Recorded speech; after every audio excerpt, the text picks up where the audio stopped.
היי טים, האימון כתוב לכם למטה, כולל כמויות. בואו נעבור לכל התרגילים, אני מדגימה.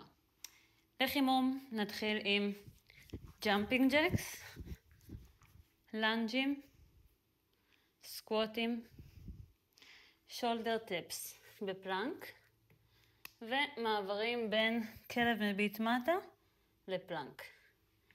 אחרי שנסיים את החימום נעבור לסופרסט שמורכב משני תרגילים.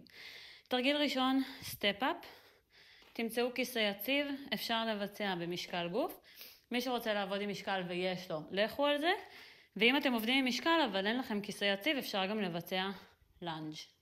תרגיל שני, משקל גוף, נבצע פוש-אפ עם שליחה של היד קדימה, כל חזרה.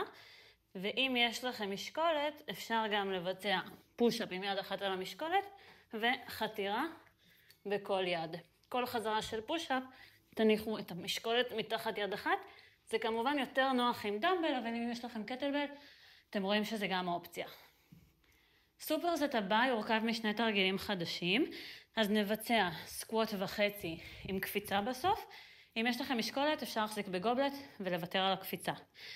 תרגיל שני במשקל גוף הולך להיות סופרסט של הולו רוקס וויה או טאק-אפ. אם יש לכם משקולת, במקום תרגיל בטן, נבצע בייספס.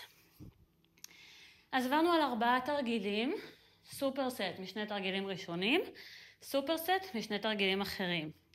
נעבור לחלק האחרון שהוא החלק האירובי, והוא מכיל 4 תנועות. אז ככה, יש לנו ברפיז,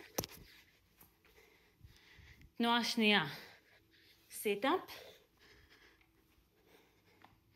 תנועה שלישית, ג'אמפינג לנג', ותנועה רביעית, מאונטן קליימרס.